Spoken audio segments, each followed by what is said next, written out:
Well, on behalf of the Brodhead Historical Society, I would like to introduce Mr. Bob Hahlen. And Bob is a lifelong resident of Greene County, and he grew up right here in Decatur Township, out on the farm most of the time, where Art Weiss lives now.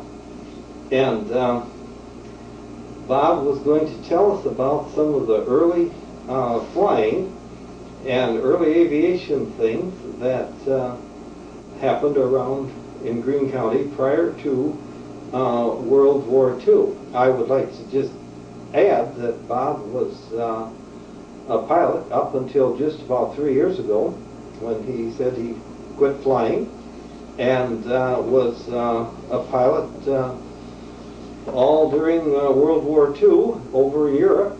And were you any place else other than Europe? No. Over in Europe. And so he's seen all of Greene County, every square inch of it at least once, and a lot of other places too. Bob, tell us about the emergency landing strips and things.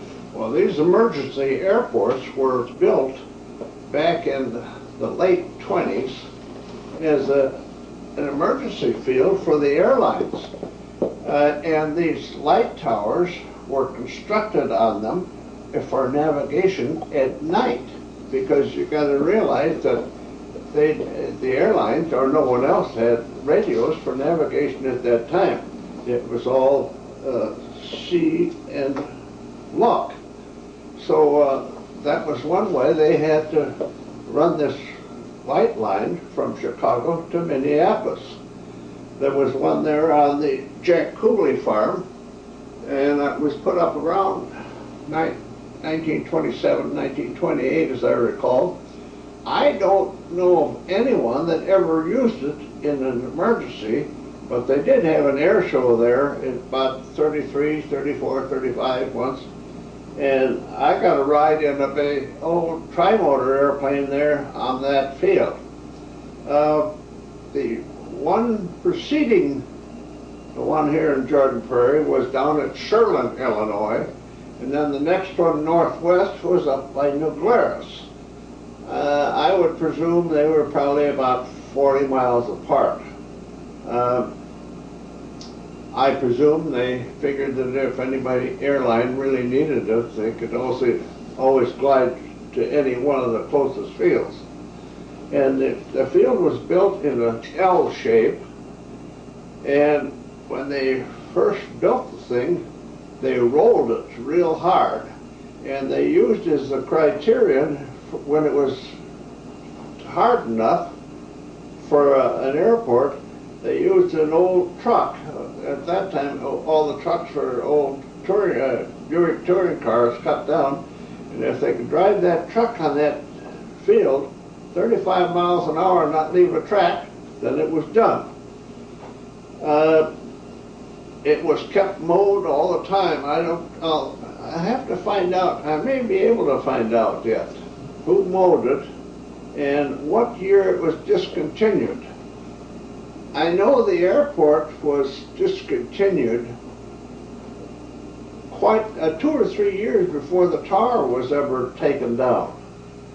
And there was a big light on here that circled. Yeah, there was a big rotating beacon on top of this tower. And of course those things were always coded with different light signals, so evidently these pilots could tell just about where they were.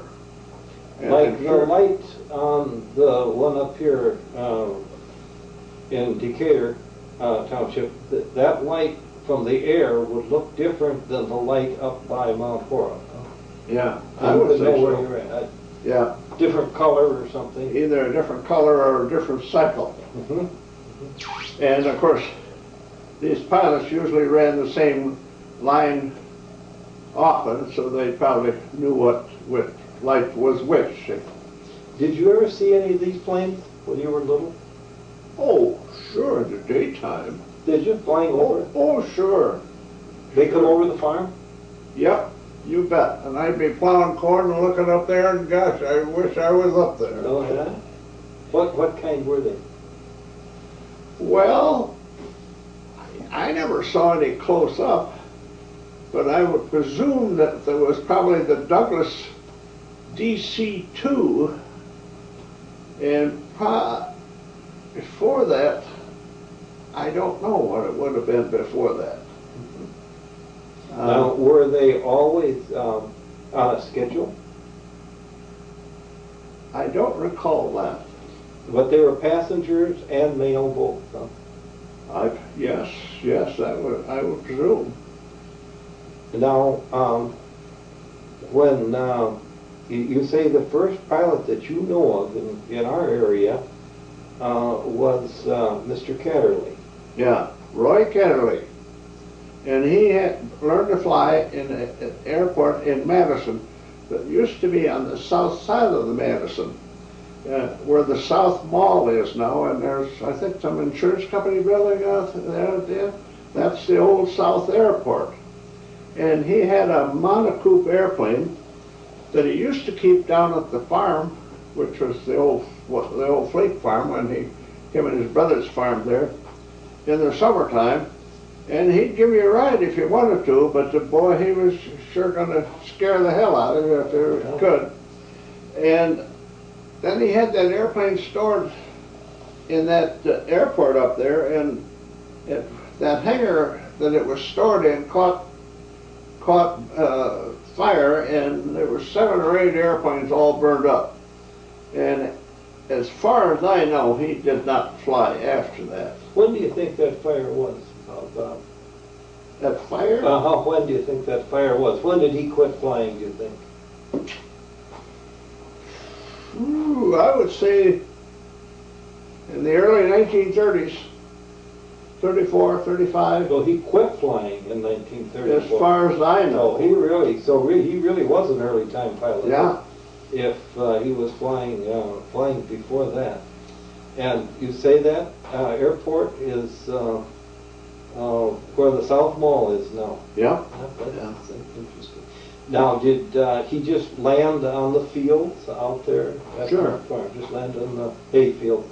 Did his plane like burn any special gas or just regular farm gas? I don't know. I don't think they had any special gas for them. They just used gas. Yep. Gas was gas. Normal gas. And of course, all airplanes at that time had a tail wheel rather than a nose wheel, so they could land in any kind of a decent field. Well, now, when did, and I know this isn't prior to World War II, but I think it'd be very interesting to people. When did the Monroe Airport get started? Well, were you involved in that? No, I was not. The Gil Balser, well, there was 2 or 3 places around Monroe that were airports, usually for a guy's own airplane. But the one that I didn't know about until a couple of days ago is a little north of Monroe, and they landed downhill and took off downhill and landed uphill, and it's that was Gil Balser's first airport. Was that on Luxinger's farm there? No. Do you know where the Louis Weldy's farm is? No. Well, that's north of Monroe, on Abley Road, and this airport would have been right across the road from this Louis Weldy's farm. And be a horrible place for an airport. Oh, yeah? It was terrible. Well, then Gil Balser moved then from there to the old airport in Monroe, the old one that was southwest of town. I remember that, where it was. It was not a good airport. It wasn't long enough, really.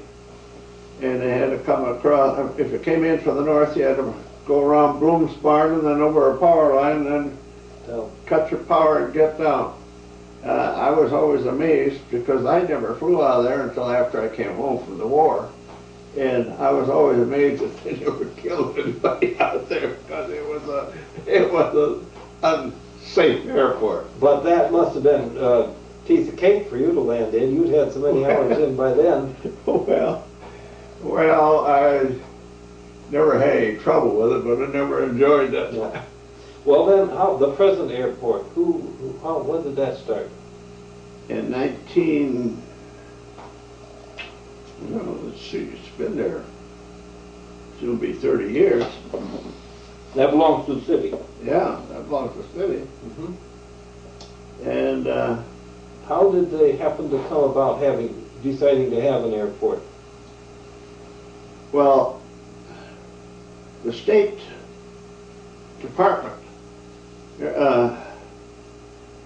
Department of Transportation has determined every county in Wisconsin has to have an airport. Oh, really? And that's how it's So then they got aid. Yeah. Monroe got Oh, yes. aid Yeah. for doing that. Yeah. Uh-huh. And they put in there, they bought the land and put in. Yeah. What year was that about? Whew.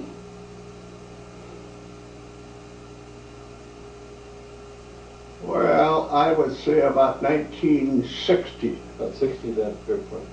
something like that. Mhm. Incidentally, the Monroe Airport is an excellent facility now. They have good instrument approaches. They don't have ILS, instrument landing system, but they got a glide slope, a lighted glide slope now. And your approach from the east, it's the highest point in your approach, so you're not very apt to hit anything coming in. Very nice.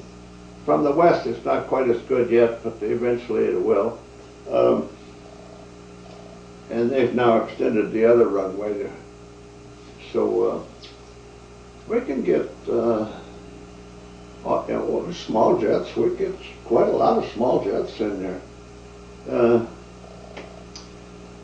I think the biggest thing that's been, I can't say that. Well, the Swiss colony brings their big jet in there once.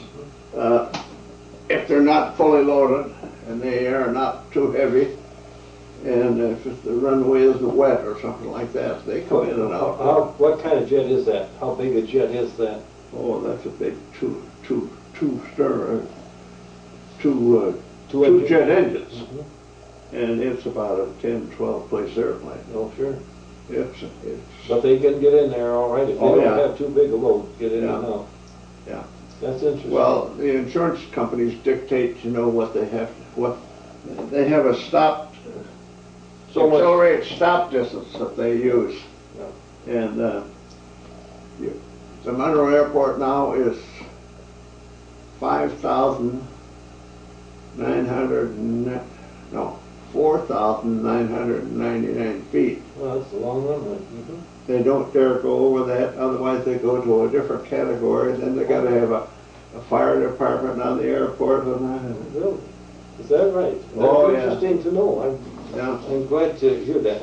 Now, one of the little side things that we did, besides going out and looking at the spot where the old emergency landing field was, is you showed me what you thought was the oldest barn in Greene County.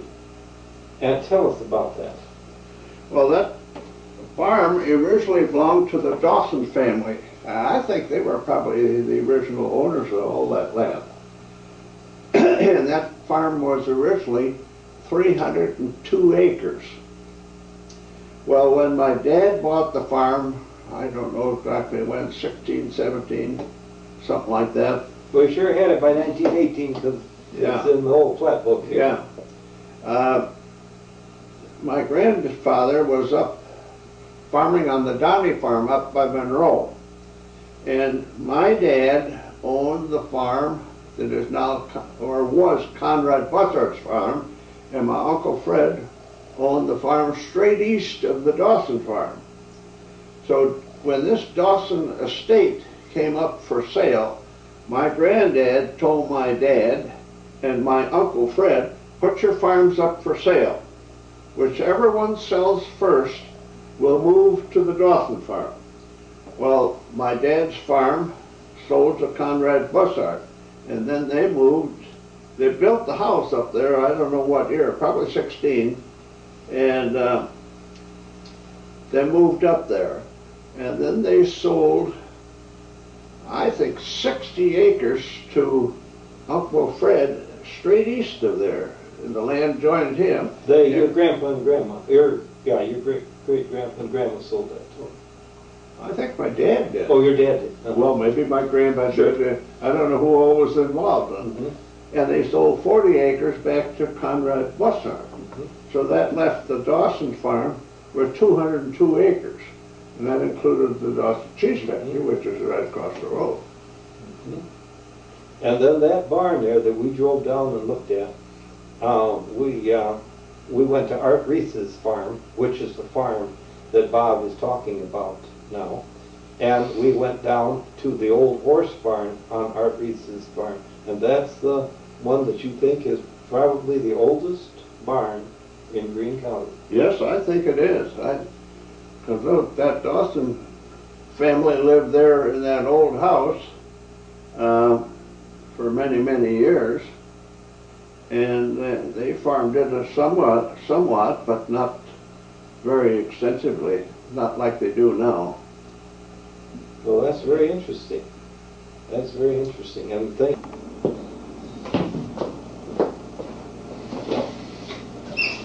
I would like to clarify, just for the record, exactly where that federal emergency landing field was. It was in the southwest quarter of Section 7 of Decatur Township. And to be more exact, the the east-west strip. They had an east-west strip in case the wind was strong from either the east or the west, so they could land into the wind. And then they had, it was L-shaped, they had a north-south runway that was in case there was a strong wind from either the south or the north, so that these planes could land safely. And about the only time they'd be landing is when they were in bad weather and things. And Bob said that these were kept mowed very religiously all during the late 1920s and the 1930s, so that you could land there. The east-west runway started just west of the buildings that belong to Lauren Reamer, and along Reamer Road there, and where his mom lives now. And it ran right over to Decatur Sylvester Road. Then right there, making an L along Decatur Sylvester Road, ran the other half-mile strip up there. This land, he said, was on Burnett Kubley's farm, and Mr. Kubley received, Bob thought, $1,000 a year during the 30s to keep that open for them. And this was quite a thing during the 1930s. $1,000 was a lot of money. The beacon light was just on a tower just to the west of the Reamer buildings there. Thank you. I'm Frank Elmbar.